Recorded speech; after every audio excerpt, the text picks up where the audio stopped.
have a We law. could build 5 soccer stadiums.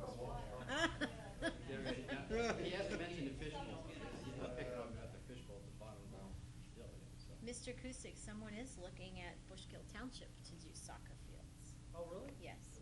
Quiet as a room this time. Soccer fields. Where?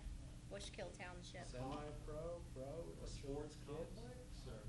No, nothing. They're not going to build. They're not going to build. They don't want to build anything on the land. They'll put up a porta-john and some parking. That's it. Porta-john. Well, they're going to put up places for the kids for the to sit there and not get. It's all very preliminary right now, but yeah, I did put him in touch with Bushkill Township. That's a great tourist attraction. Close hotel beds. Hotel tax money? We're not giving them any. Tourist money? No. They didn't even ask us for anything yet.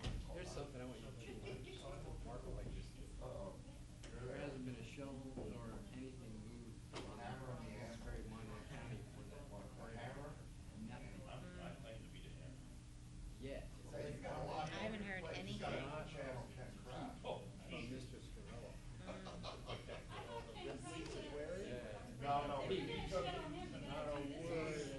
That's actually a good question to ask.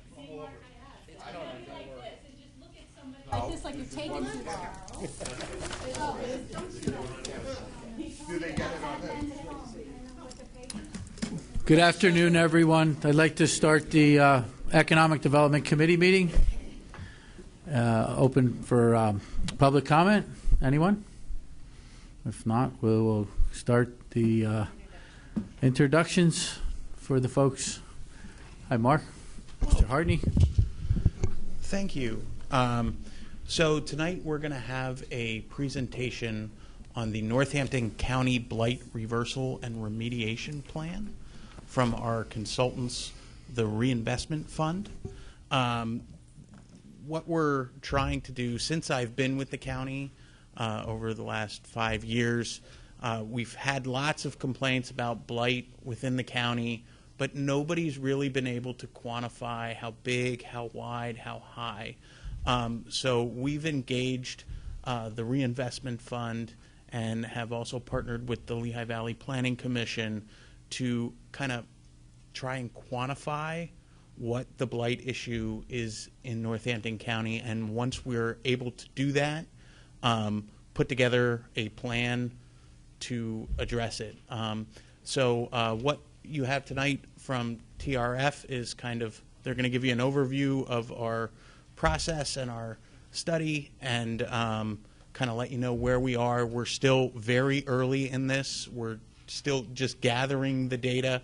So there have been no decisions made about what tools we're going to be implementing or suggesting to implement. So part of what we need to try to figure out is what it's going to cost the county.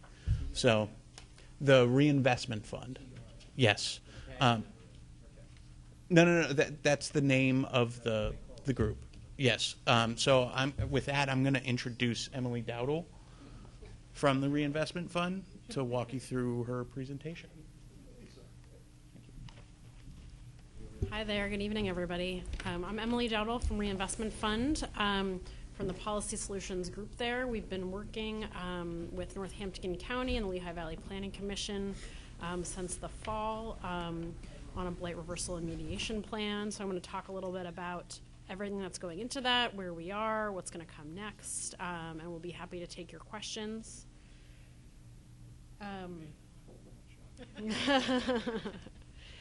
And so Reinvestment Fund has also joined with a consultant called May 8 Consulting that's led by Karen Black.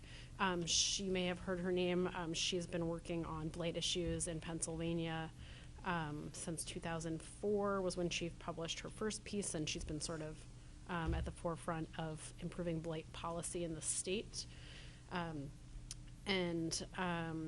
We've worked with her many times before, including on a recent blight plan for the city of Bethlehem, where we did, Reinvestment Fund did a similar housing market analysis that we're doing here tonight, here for the county.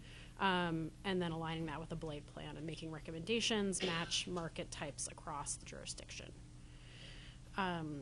We will conduct a market value analysis and tell you a little bit about what that is. And then I'll speak to what the Blight analysis process is that builds on that, and then what our immediate next steps are going to be. I'm joined by my colleagues Colin Weidig and Elena Kim, who you'll hear from as well. And Karen Black from May 8 Consulting is not joining us here tonight, but I'm going to speak to what her portion of the project is as well. So Reinvestment Fund is a community development financial institution, and a simpler way of saying that is that we're a nonprofit bank with a public purpose. We do financing for things like affordable housing, grocery stores, child care centers, all of the things that make for thriving, healthy neighborhoods. We also have a data and analytics shop called Policy Solutions, and that's the group of which we are part. We grew out of a desire for Reinvestment Fund to understand the non-financial impacts of their loans, and now we work with clients in Philadelphia and Pennsylvania and across the country, helping use data to make decisions around community investment and development. May Consulting, as I mentioned, is led by Karen Black. There have been a series of reports that have come out about blight specifically in Pennsylvania and how to fight it in different types of municipalities and cities of all sizes, from Philadelphia down to small boroughs. And Karen has worked around the country as well and sort of brought back best practices around the country. And she also has legal training, so she's been able to figure out, you know, what are the ways you can apply different solutions based on Pennsylvania law and what we can do here. So the project goal is to use data and policy analysis and also local expertise to create a plan and a set of tools that will reduce blight, improve quality of life, and promote sustainable economic activity for Northampton County. So that's a big charge, and we're taking it one step at a time. We are confident that using this data will help us come up with tools that are actionable and useful for all of you. The first step is to conduct the market value analysis, and that involves collecting administrative data and validating that data, making sure it's accurate, and then creating a market typology based on that. We're also developing, using an equity and environmental justice overlay and looking at how that aligns with market types. We are working on a blight definition and inventory tool. Those will feed into the blight reversal and remediation plan.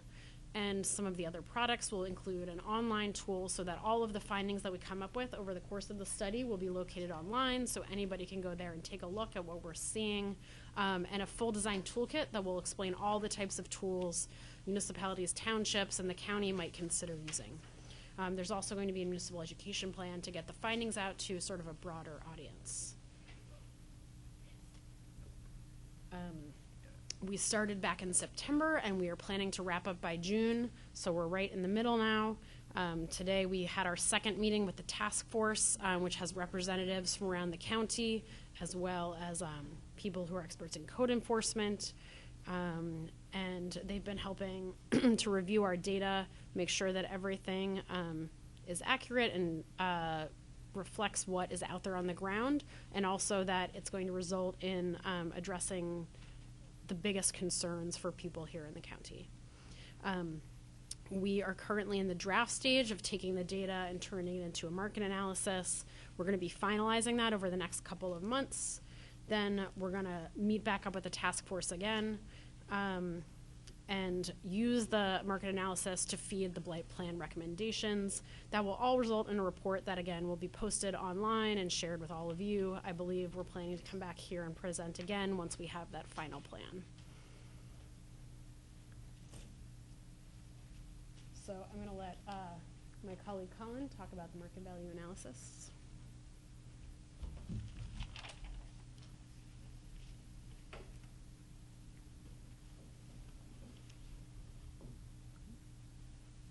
Hi, so, there we go. So the MVA is a rigorous analytic that's used to characterize residential real estate markets across an entire geography. It's an internally referenced thing, so it means that you're looking only at the markets within a geography and referencing them against each other. This is an example of the MVA for the city of Bethlehem that was done, I believe, last year. And so you can see all the different market types throughout the city on that map right there. And the idea of creating an MVA is really so that everyone who's interested in the residential real estate market can get on the same page, agree on what the market conditions are, and then start thinking about, so what do we want to do to intervene in the market? For example, how might we create a blight strategy that varies across these different market conditions to really suit the strategy to the different things that are going on in different parts of the county? Could you just help me a little bit? Sure. The graph. Can you go over the colors, please? Can you see them better than we can? A little bit, maybe. I can't read the numbers. What each color? 75. Yeah, so there's a variety of things that go into the MVA. Real dark blue at the very top. What does that represent? Purple. So the goal. These are populations. Those are dollars. Right. So the goal of the MVA is to create. I don't know if anybody else can. Can you Yeah. see it? You can see it? Average home price. It's just, Right. right. There's a bigger chart on the other page, the Bethlehem MBA page. That's a better chart. Oh, there you go. Thank you. Yes. I can see this. All right. So the goal and what this map reflects is to create specific types, to segment the market into usually somewhere between 7 and 9 types that are as alike as possible within the type and as different as possible across the different types. So each of those colors represents one of those types, and the numbers are the median sales price for that particular type. We've done MVAs around the country in over 30 different geographies now, generally in the Mid-Atlantic, but more recently we've also conducted MVAs in places as far away as Dallas and San Antonio, and some places in the Southeast as well. So this is a list of the places where we've done this work before. So how do we create the MVA? The goal is to create this rigorous process where we use administrative data as much as possible. And the reason why we want to use that administrative data is that it is the most geographically specific data. Usually it's collected right down to the address or parcel level, as opposed to something that's collected at a census tract level or a zip code level or something a little bit larger. And so that allows us to create something as geographically specific as possible. We also like administrative data because it's data that a place collects about itself. And so usually it reflects the priority of the place and their way of thinking about the data that they collect and what's important to them to a certain degree. And so we collect as much of that data about the residential real estate market as possible from the place. We geocode all that data, meaning that we tag it to a specific location. We clean it whenever necessary, and then we aggregate it to what's called the census block group. And so if you're familiar with census tracts, the census block group is one level more refined than a census tract. And so we found in doing this in a variety of places that the census block group is the best reflection of markets. Markets can change very quickly. You can cross a street and go from one residential real estate market to another. And so the block group is the geography that allows us to use the most geographic specificity while still being statistically rigorous by collecting enough data that it statistically holds together. So after we collect all that data and we tie it to census block group geographies, the next thing we do is go out in the field and validate it in person. So we will drive all around Northampton County and take a look at both the individual things that we've collected and say, is this reflect on the ground what we're seeing in the data? And also any aggregations that we've performed of that will also make sure that the data is accurate to what we're seeing on the ground. And I'll, I think, show you a map in a little bit. We've done 2 days of driving around the county so far. And we drive with a little GPS on top of our car and with our laptops with the data so that we can show you exactly where in the county we've been as we do that validation process.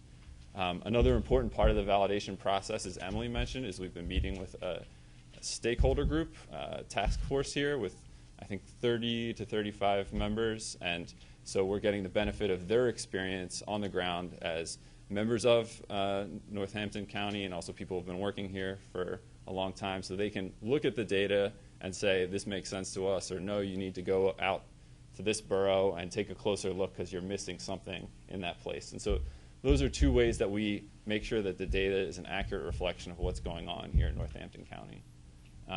Once those processes of validation are complete, we use what's called a statistical cluster analysis to create those groupings that you saw on the map. And what that statistical cluster analysis does is it creates groupings that are as alike as possible within the grouping and as different as possible across the groupings, so that you can really narrow down to somewhere between 7 and 9 groupings that are alike across the county and say the market conditions in this part of the county are just like the market conditions in this other part of the county, and therefore the activities that we might think about doing in those places might be similar. This is an iterative process where we go out and we drive and we make sure that the model looks right. We show it to the task force, we get their feedback, and then we drive again, and we just keep doing that until we feel that the model is reflecting what we're seeing on the ground and the task force is comfortable with what we're showing them in the model. So that can happen sometimes a few times just to make sure everything is exactly the way that it needs to be before the model goes into the use to make the plan that you'll hear a little bit about later. And so finally, once that modeling is complete, we'll create summaries of it so that you'll see all those different data indicators for all those different places. It all goes into a GIS system, and all the data that we collected will flow back to the county so it can be used for any other purpose that the county might want, including as we've cleaned it so that it's really available for the use of the GIS department and any other department that might be interested in using the data for any purpose. We also will do some summarizing of some census data to get an idea of how many people live in these different markets, are they owners, renters, and some of the characteristics of the places themselves.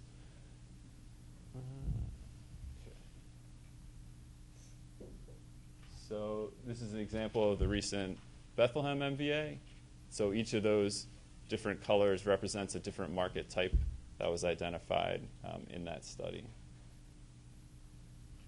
And so part of this geography will be in the Northampton MVA, obviously, because there's some overlap there, and then part was part of Lehigh County, and so it's a little bit separate there.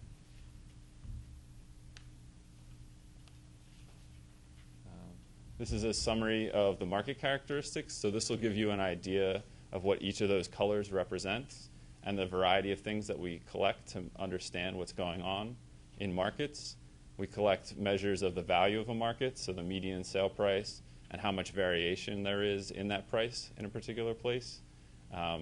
Measures of investment like new building activity or where new parcels for development are coming online.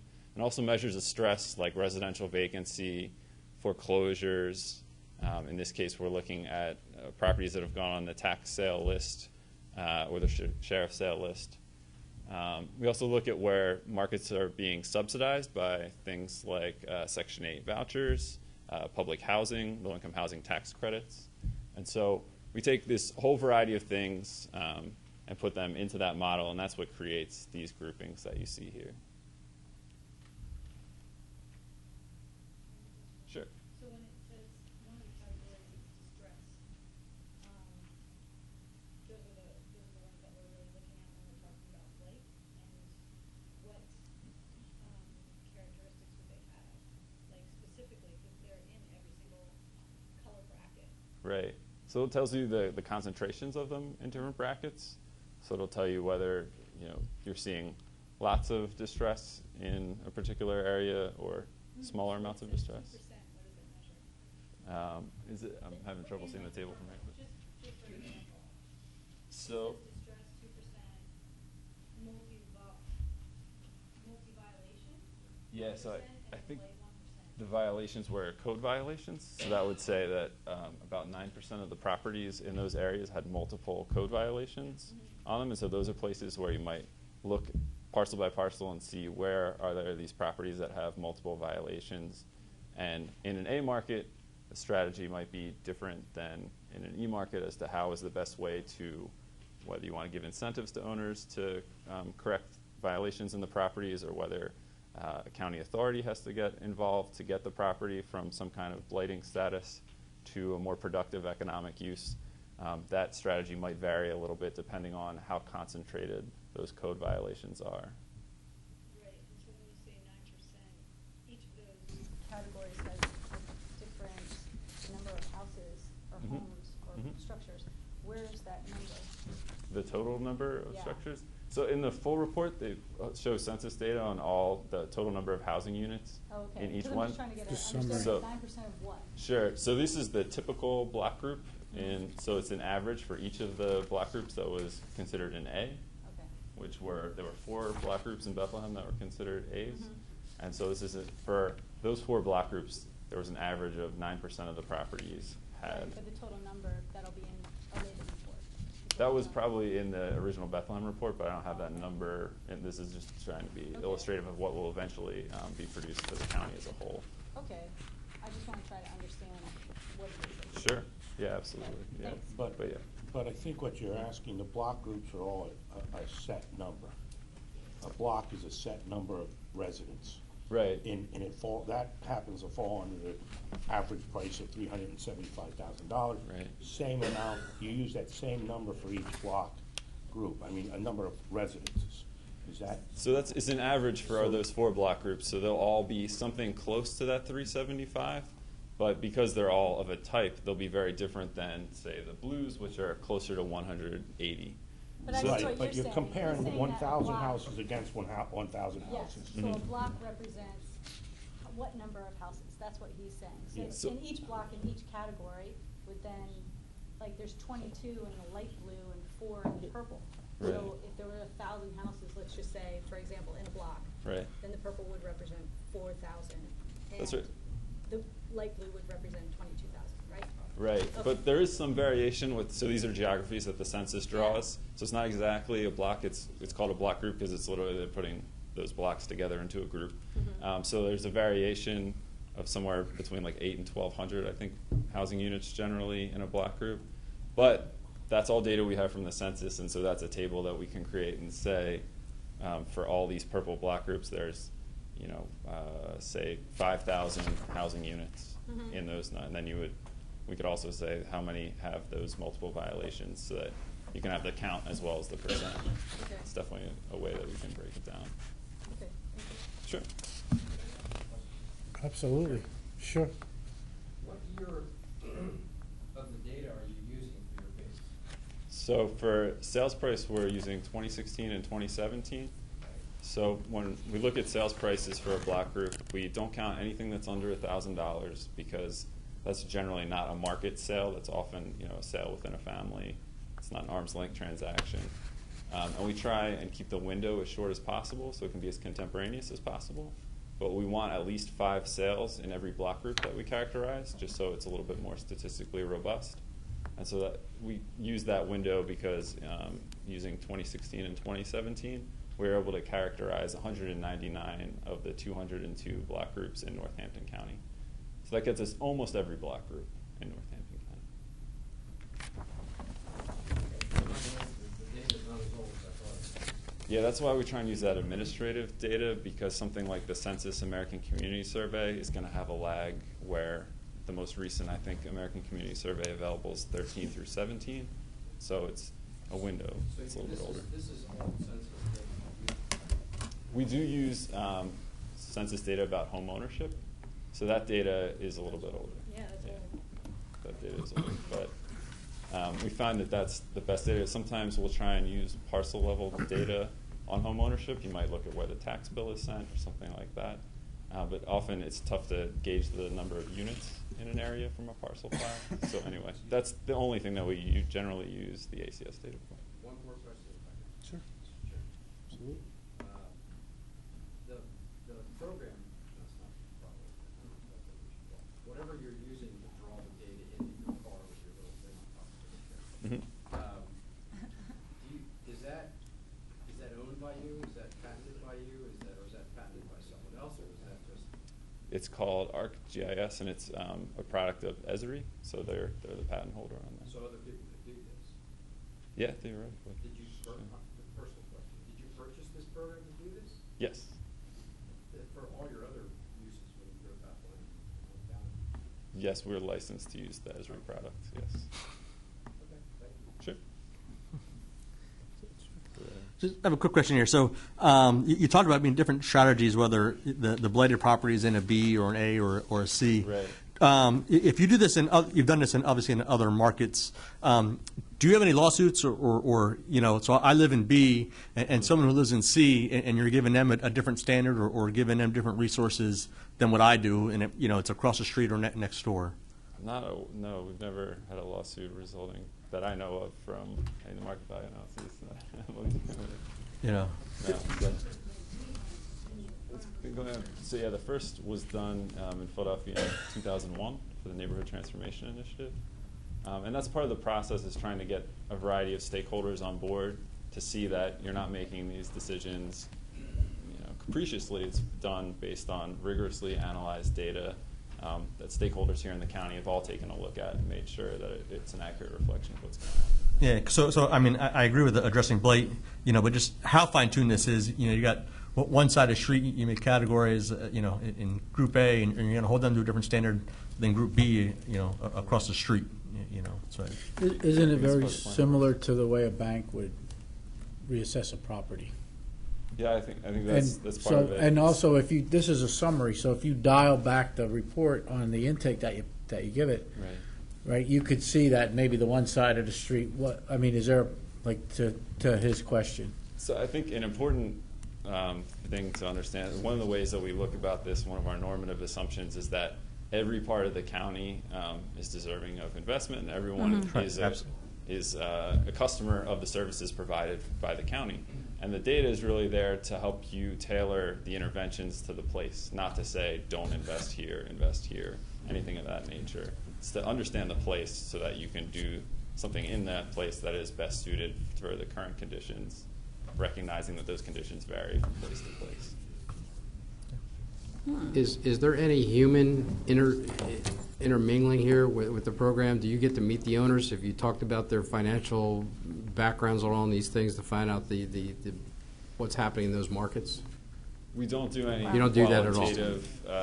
Well, that's part of what the idea of the task force is, that to get information from stakeholders across all the different boroughs, so that they can give us information about what's going on in their borough. The reason I bring it up is in Blight areas, what sometimes happens, and I'm not an expert on this by any means, but the fact is that people are transient, they're renters, they own or they don't own, or they're, so do you take that into account? That market value of those things that are taking place that are constantly in flux, they're constantly in a state of change. Has that been considered? We do have owner occupancy as one of the variables in the model. Yes, so tenure, you'll be able to see whether a market's primarily renters or primarily owners. Especially because you're going after blight areas. Right. That's correct. Although you have some pretty hefty numbers that you're talking about in your charts.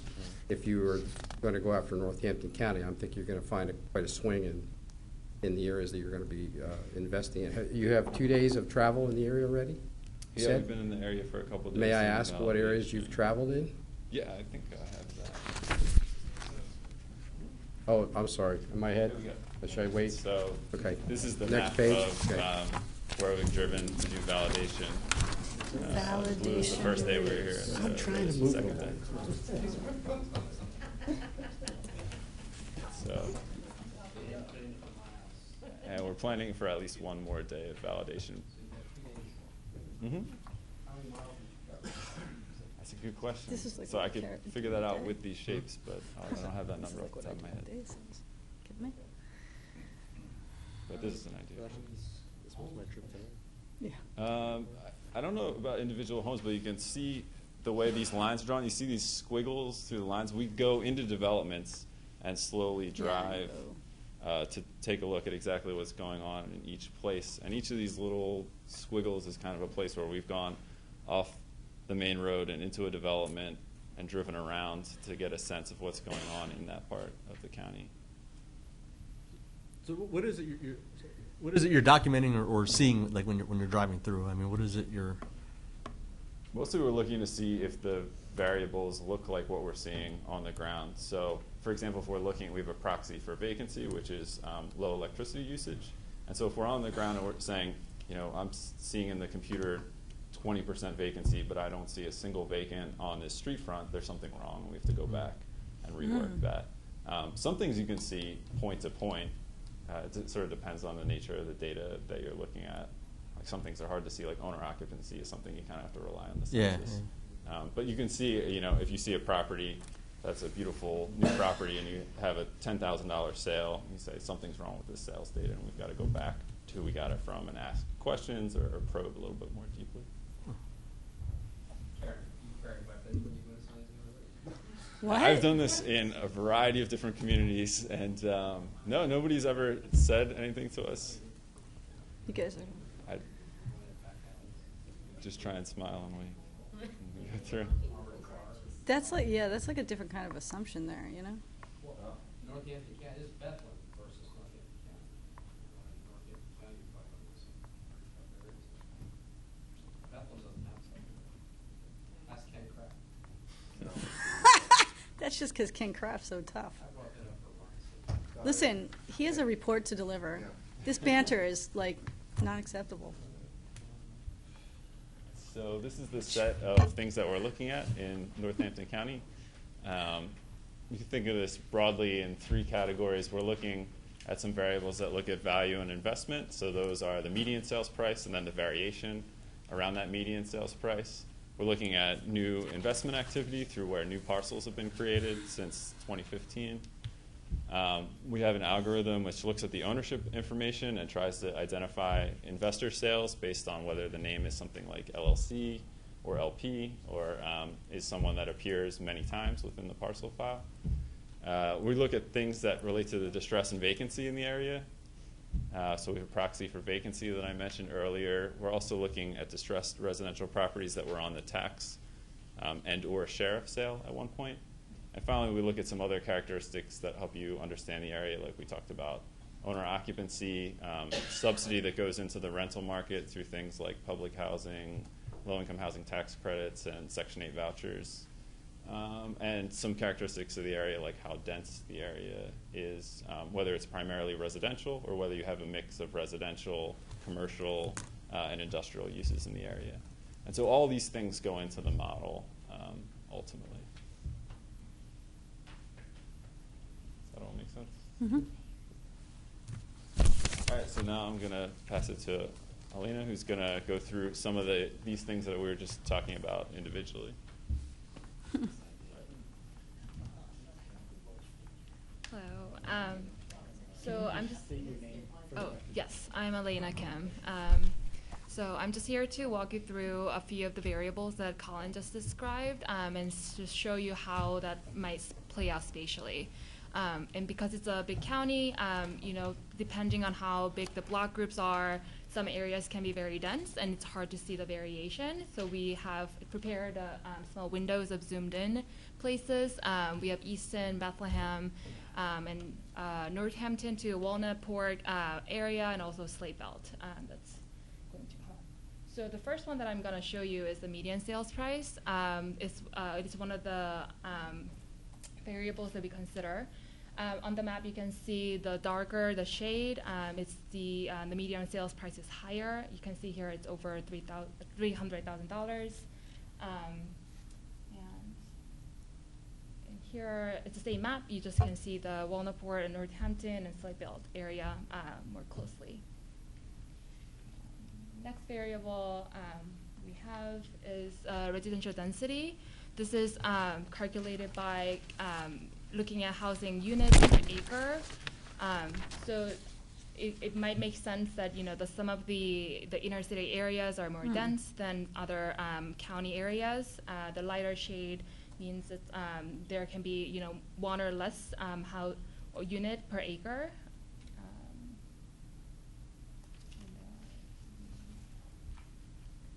And then the third one we have is the distressed properties. Sometimes we use the code violation as we did in Bethlehem, but we did not have that data available for us for the whole county. So what we are using instead is using the sheriff sale listings and tax lien sale listings to just kind of figure out what are the percentage of owner-occupied household in each block group that's been that we might consider distressed and in trouble. So you can also see that throughout the county and in these focus areas. then the last one that I'm going to show you is the low electricity usage. As Colin mentioned, this is the proxy for vacancy because the census vacancy data is outdated and also less reliable.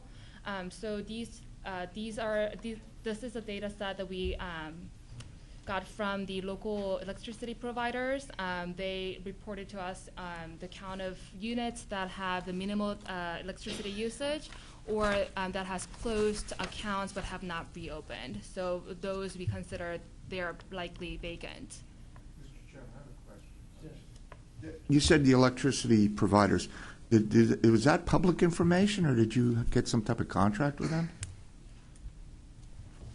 I can answer that. So we signed an agreement saying that we wouldn't share any individual information, and they ended up providing it to us at a block level, so we didn't see any individual account holder names. Okay, thank you.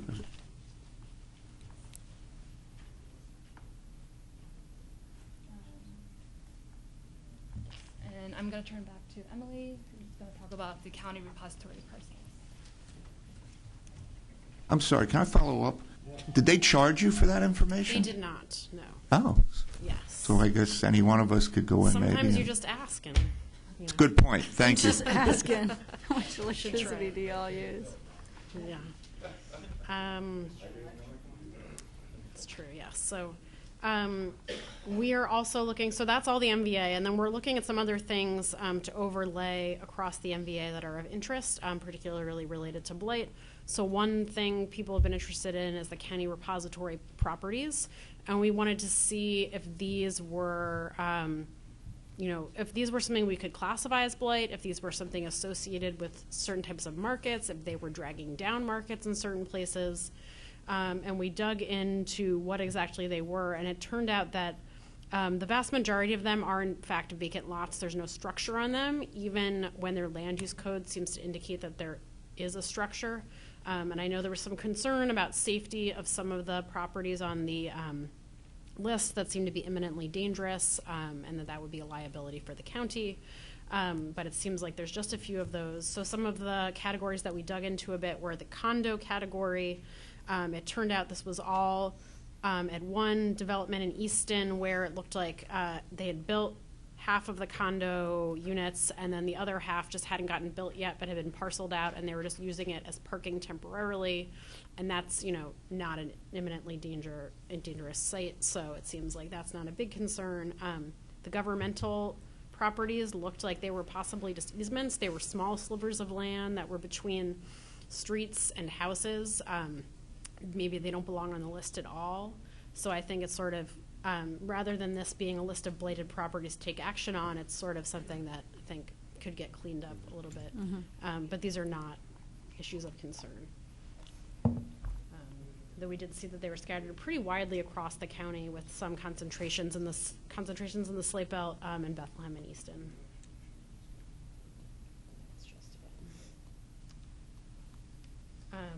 In terms of the blight analysis process and tools, why is this so important and what can we do about it? There's a lot of research on this. One of the big studies that got a lot of attention in Pennsylvania was in the Mon Valley outside of Pittsburgh, which basically found in studying 41 municipalities that there's a really high cost of the status quo. Just letting buildings stay blighted is expensive for taxpayers because it means that the taxpayers who are paying taxes are making up for all the lost revenue, the $9 million in lost revenue associated with those, and property taxes fall around blight, so that's bad for homeowners. And there really is a reason, even though it can sound expensive to come up to enact some of the tools on the table, not doing anything is expensive as well. There are also huge benefits like reduction in crime, improving health, raising property values, and of course once you raise property values you can collect new revenue for schools and other important services. In Philadelphia, we did research on a program that the License and Inspections Department ran enforcing properties have windows and doors on them, so rather than board ups, which have been really common in a lot of Philadelphia neighborhoods, owners had to put real windows and real doors on their property, and they were fined a lot of money per opening that was not properly covered every day. So for every boarded window, for every boarded door, quickly added up a lot.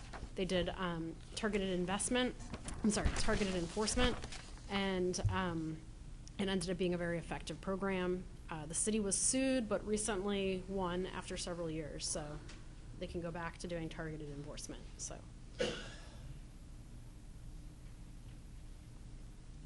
State law defines blight pretty broadly. A property just has to meet one of these 11 criteria, and you can imagine that a lot of properties would in some way fit this bill. So for purposes of this project, we wanted to really talk to everybody in the county and find out if this was an appropriate definition, if we wanted to come up with something a little stricter or more specific, and talk to all the communities about what they found most troubling about blight. And I think sort of impact on property values and public safety were some of the biggest concerns that we've found so far. We did a survey of all the municipalities, and after a lot of pestering, we actually got a pretty good response rate, right? So it took a little while.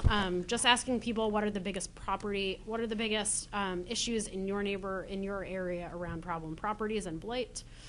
Old stock, this probably won't come as a surprise to any of you, across the county is an issue. Aging stock that hasn't been maintained, lack of resources on the part of the public sector to acquire problem properties and transfer them, and also a lot of vacant and underutilized commercial buildings rather than residential buildings.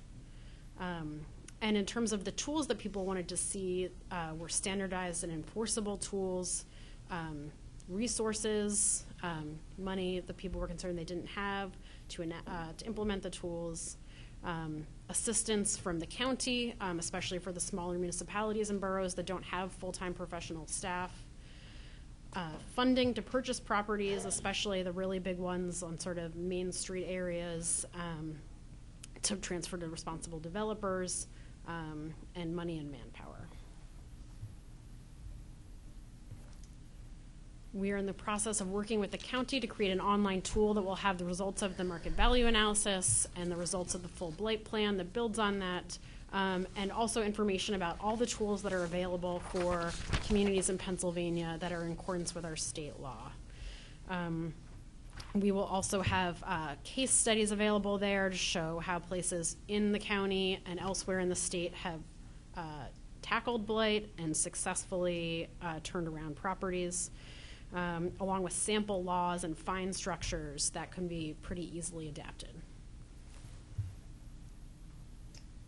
So here's just one example of one of the case studies where we're actually conducting interviews with people who were involved in these cases. This one is in Easton, where a blighted property was turned into a mixed-use building. Very nice results.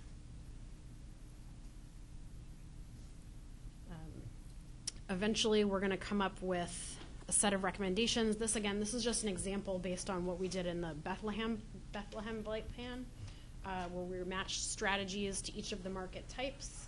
So for example, using those limited CDBG dollars in the transitional markets, E, F, and G, because that's where you can sort of have the most bang for your buck. That's where the private market isn't currently operating. Another one of our sort of normative assumptions when we do this work is that the government dollars can't do everything. They should be used to clear the way for the private market to come in, so you want to use them strategically. Designating a set of weak areas that are adjacent to stronger areas for transformational change. Again, that's a way to be strategic with your limited resources, and either prevent the stronger area from slipping or use it to actually strengthen the weaker area. Prioritizing revitalization of blighted properties in areas that are at risk, those areas that I'm talking about that might be an E, that could fall to an F. And in Bethlehem, one of our recommendations was requiring licenses for all rental property. Now they, of course, have code enforcement resources and everything at the city level that the county doesn't have. So our recommendations for the county are going to be different than what they were for the city of Bethlehem. Questions? questions? I just want to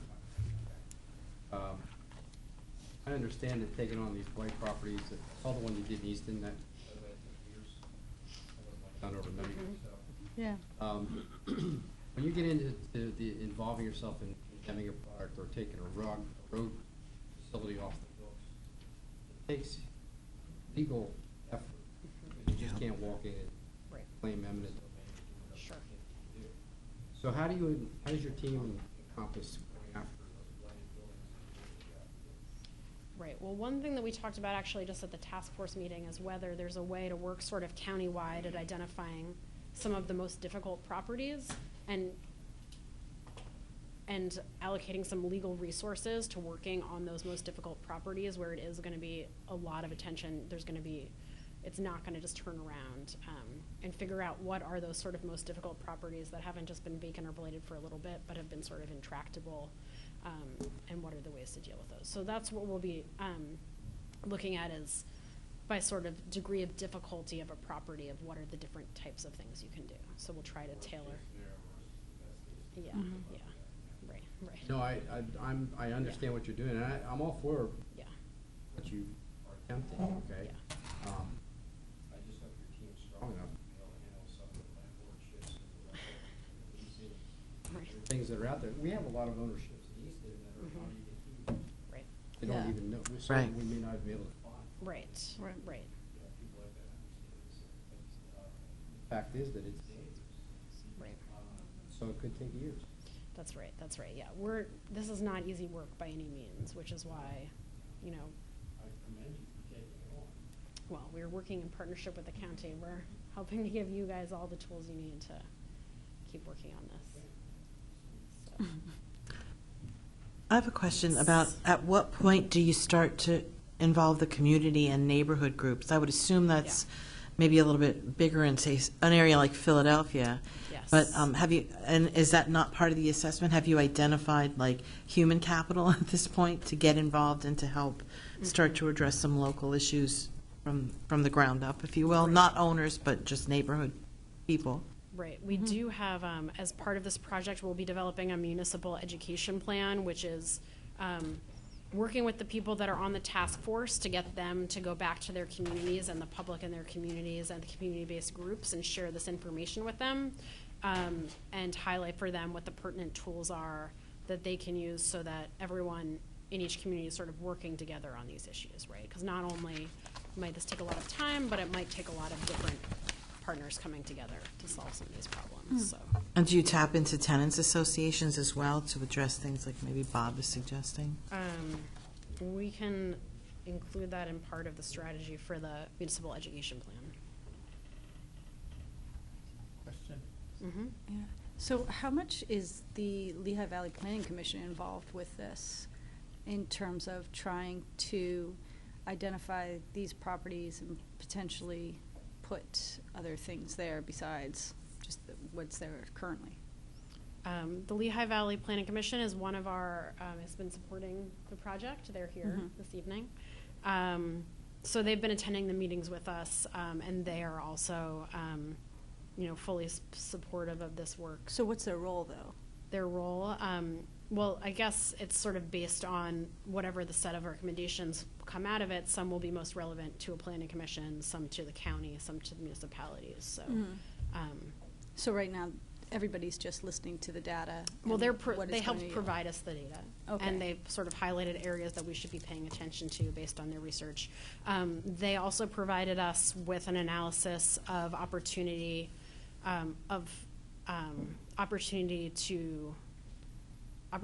areas, I should say, in terms of places that have higher access to jobs, quality education, and things of that nature. So they're helping us also consider those sort of issues that are more about communities and community well-being, as well as the real estate market. So does that help prioritize different areas within the community based on potential jobs or residential areas or access, whatever?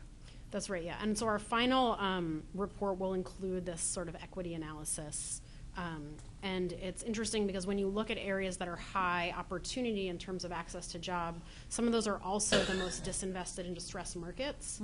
But that means there's also opportunity to invest there and try to direct public resources there to create more affordable housing options, with capital A and, lowercase a. So unsubsidized and subsidized affordable housing options too, but close to where the jobs are, close to where the good school options are and things like that.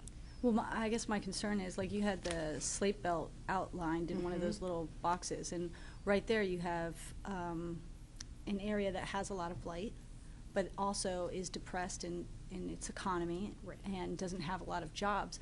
So how is the Lehigh Valley Planning Commission and your analysis going to help that area if the priority would be where the good jobs and the good schools are? Do you see what I'm saying? Right. And I think this sort of gets back to the question that come up earlier about, how you don't want to say we're only going to help people in this market and not in this market. So the idea is coming up with the strategy that fits each of those places. So, and some sort of equitable distribution of funding to elevate all areas equally, or by some criteria or priority. That's what I'm trying to get at. Public dollars are always going to be limited. There's never going to be enough for all of the need. But this analysis will help the Planning Commission and will help the county figure out how to use the tools that are available to have the biggest impact based on different markets. And are the municipalities called on to subsidize at all? There's no there are no specific recommendations around funding. They're just sort of options and details about what different options would cost. But there's not going to be a mandate coming out of the plan. Right, because some municipalities would be able to help more than others, I imagine. Sure. But then you're basing a lot of, I don't know, I'm making the assumption that you're basing a lot on private development too to come into the area to assist. Am I correct? Well, private development is happening in a lot of areas of the county. But private dollars to help with these projects. Is that accurate or no? In some cases, yes, it would be private development, redeveloping properties, And I think so there's, blight happens, some indicators of property distress are in the market value analysis, but there are blighted properties in every type of market, even in the strongest markets, and we hear people talk about this. And it's important to address blight there as well. But it's going to be a different strategy. And it's more likely that private dollars are going to support redeveloping blight in a stronger market than they would in a weaker market. So it's trying to make the best use of those limited public dollars so that they go the furthest, they have the greatest impact, and so that every type of community has the best set of tools at their disposal to address their unique issues. Okay, thank you. Okay. Mr. Heckman has a question. Yeah, this is being paid for through a grant, right, if I'm not mistaken, from the state. The study has been paid for by a grant. Gaming. Oh, I'm sorry, gaming. Thank you. Yeah, I was at the meeting today. I sat in on it, and I guess I'm a member. I don't know, but I was there, and it was an interesting meeting. I think it was similar when I was regional partnership manager in Lehigh County. I sat in a couple similar meetings, and I think one of the main points that was made was there's areas across the county that have this issue, but it all comes down to what are your resources. What can you do, what can't you do. For example, Bethlehem was at the table, and you have Easton. Now, based on my tax bill, Bethlehem can handle a lot of this on their own, and the county. And frankly, unless we were handing them money, they'd probably tell us to get lost. Same probably with Easton to a degree. And I did mention this, and one of the things was, if you see, they did point to some of the boroughs. And I thought it was interesting because municipalities, generally have a pretty good tax base, many of them, not all, but the boroughs have really been hit. And I think everybody would agree. Right. They have limited square miles or even square footage. Their tax base is probably in many ways eroded. They all have some sort of a downtown. Whether you're speaking about Hellertown, West Easton, Bath, Chapman Borough. I mean, these are and I had mentioned that maybe that would be something going forward. If there's this the result of this going forward is some sort of look how things can be handled, or even if it's just information being shared. I think those are some of those targeted areas that could really use it the most. I mean, the mayor of West Easton brought up Glendon. I don't even know if many people in the county anymore know Glendon's a borough. And he did say, by the way, somebody got up and said the county's buying the beat-up old hotel. We'll talk to you about that when we get done with the Oh, okay. I was a bit stunned when this man, I didn't even know, announced to the board, we're buying an old hotel that's falling down. But anyway, so the thing is, I guess, as you move forward, and I think they wanted all these stakeholders to give input. So would one of the next steps be to possibly, for example, in Northampton County, look into these really smaller boroughs? I use the example of Bath, for example. At one end of Bath, Holiday Hill, you have the Tusk homes, very expensive. Yeah. The other end of Bath, That's not too bad. Old Forge, not expensive, a lot of problems. And in the downtown, there's a lot of blight. So, I mean, I guess, and Hellertown, some of these boroughs have changed with I-78 and the Sands, a lot of non-owner occupied rentals. And they don't even have the zoning sometimes, or the task force people to keep up with checking on that. Yeah. So going forward, those were the kind of, some of those, that's somewhat of the recommendations that you were looking for from the task force. Absolutely. As you look at this information, what is your thoughts? And everybody at the table was throwing in their ideas going forward. Well, I hope Bangor Borough was represented in that as well, right? Because I think. Well, I think they're all that Blight represented. there- But like, if you look here, they outlined Bangor. Bangor was one of them, but some of them didn't get that. Like, for example, Freemansburg can sort of melt into Bethlehem if you look at the graphs. Right. So my thought was it would be good if we could break out the individual boroughs, regardless of size, to get a sense of what's going on. I think it would be a help to them.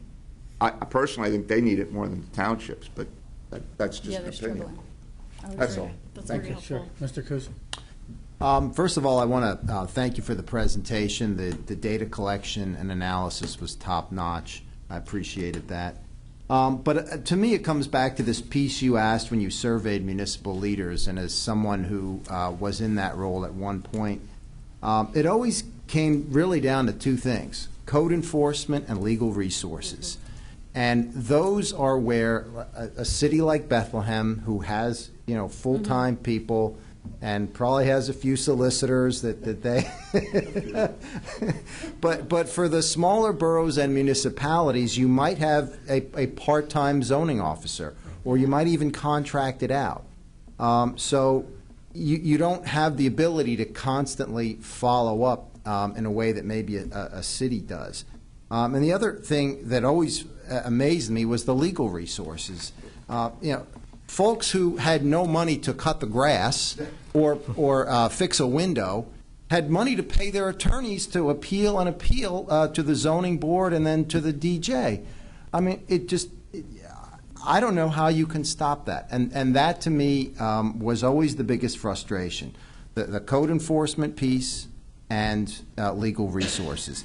And if we could provide that help to the municipalities, I think it would go a long way. So, thank you. Thank you. Mr. Deeds?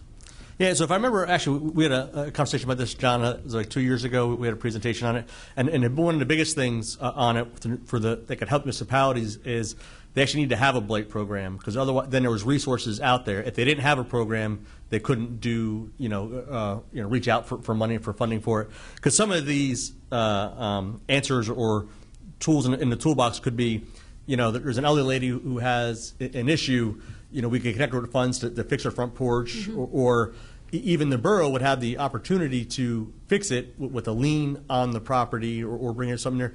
And they may not see that back until the sale of the house happens, X amount of years down the road. But the key was that these municipalities had to adopt a blight program, or else they wouldn't be eligible, for those resources to go forward.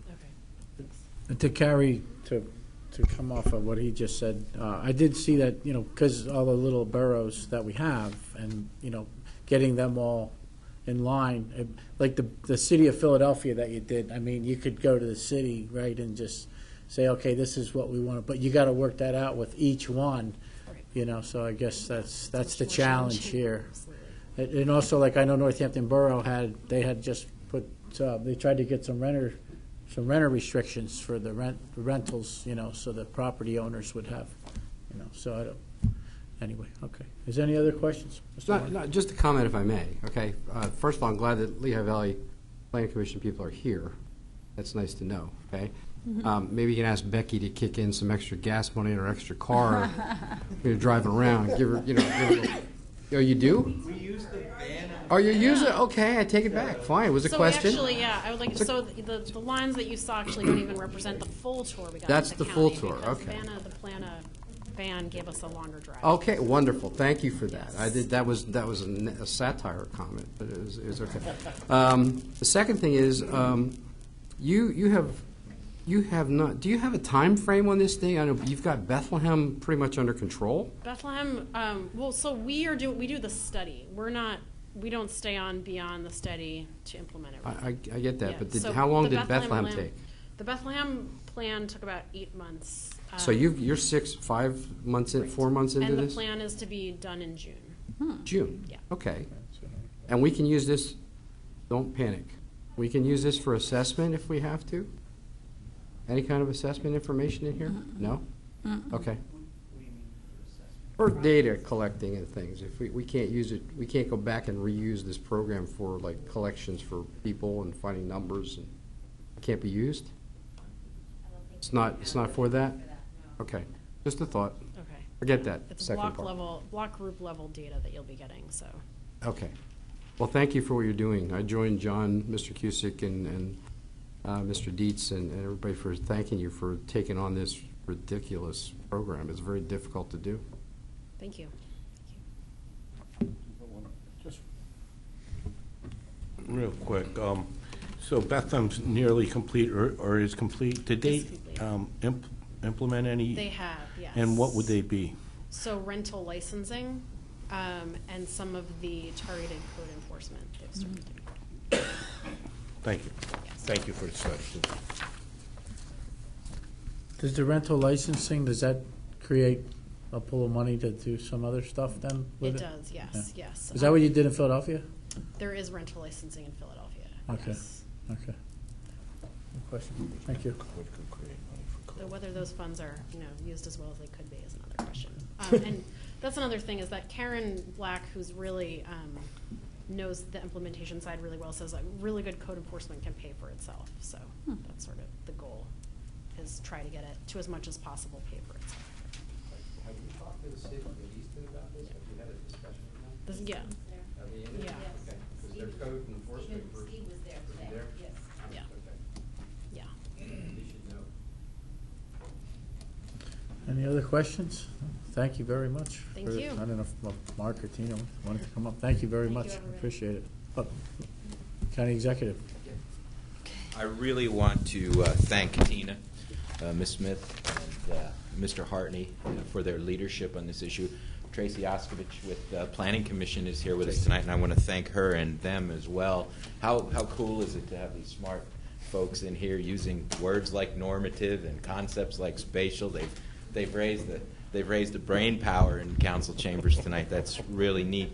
I don't want to waste your time, but so this can seem like an academic exercise or esoteric, but I assure you it's not. And the Glendon Hotel is an example of that. Now, the county doesn't have any plans to buy the Glendon Hotel. However, the Glendon Hotel is on the county repository, which does impose upon us certain obligations by statute to deal with if in fact there needs to be some remediation there. And one of the potential plans we have for the Glendon Hotel is to suggest to one of our authorities, maybe the General Purpose Authority, that it take it, demolish it, and attempt to put some affordable housing there. So that's one way we're considering moving forward with that particular blighted property. But this is a very real world thing. the county repository. So these are properties that come to us mostly tax sales. Yeah, well, it's people who don't pay their taxes. Right. They Just tax sale. They don't get sold. Nobody wants them. We have a limited. So we just take them.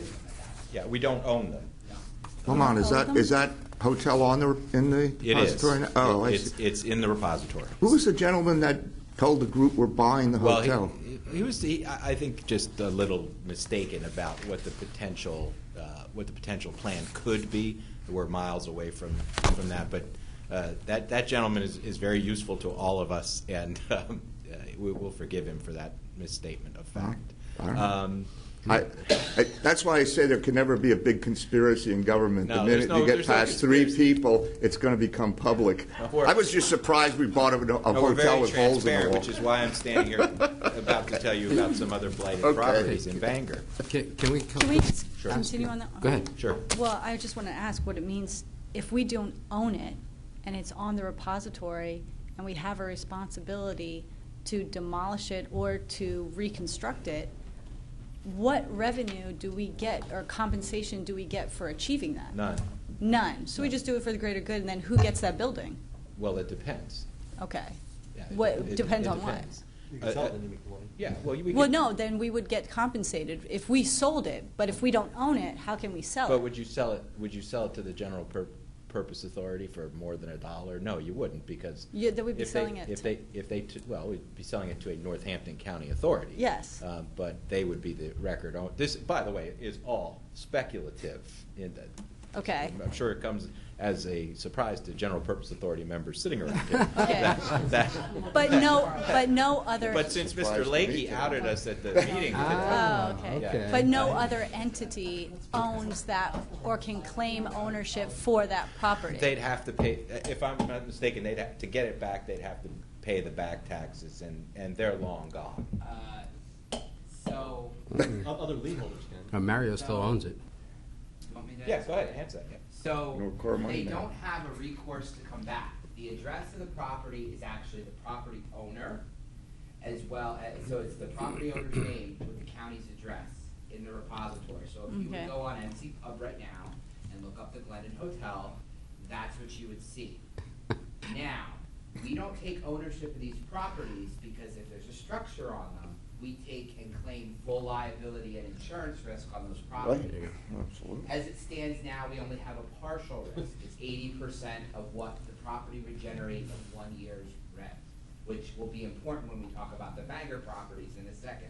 Steve, is that based on as it stands when you say 80% of what it would generate, That's the or state law. improved? No. No, as it stands. What we Yes. do is we look Okay, so we look at So zero. in zero. that So I just wanted to be clear, okay, because Yeah. we've had somewhat of a discussion on properties before. And we look at, so for some properties we've looked at, not many of the properties in the repository have structures on them. Right. And some of them are in the repository because people don't want them. There is a parcel of land in Bethlehem, and there's a shed on it. And I thought, boy, that's weird. When you look at the picture, it's a shed that is connected to a cell tower. So, and we own it. We don't get any revenue from it.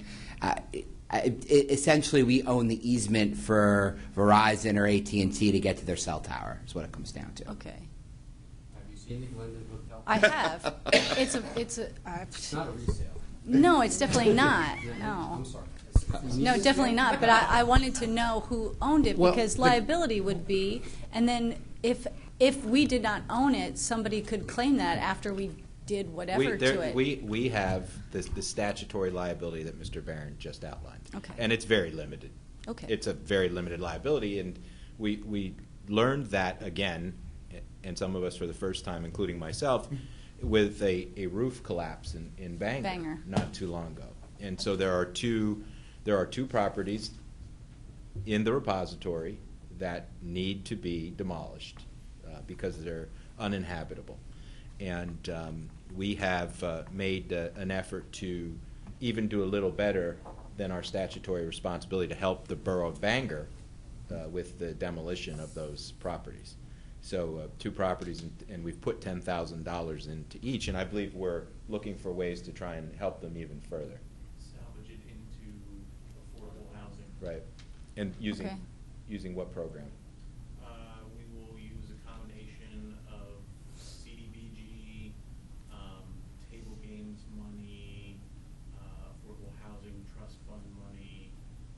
And so to really accomplish, after we get the final report and to really make a dent, we'll need federal help. Yeah. That's the bottom line. Yeah. We'll need federal help in the end. Wow, how interesting. I know, that's right there on that main street that. I think there's another building that's falling apart. What? There's not that, yeah. The old Stone Tavern. Well, Danny DePaul was there, and we were talking at the meeting, and it's Dan DePaul, mayor of West Easton, and he was using Glendon as an example when I talked about small boroughs and tiny areas. And he mentioned that there were two buildings, I believe. One's the hotel, and what's the other building? Yeah, the Old Stone Inn. Okay, that Used to be a are bar. really in sad shape. And I don't think there's many more buildings that I know. The Boswellistillo Pavilion is over there, and it's exciting for many picnics. I'm not going to pick on Glendon, believe me. Okay. Just trying to help it. Well, thank you for your words, and thank the Blight Group for coming in to present. And does anybody have any other business for the committee tonight? If not, we'll adjourn. Peace and love. Peace and love. Motion to adjourn.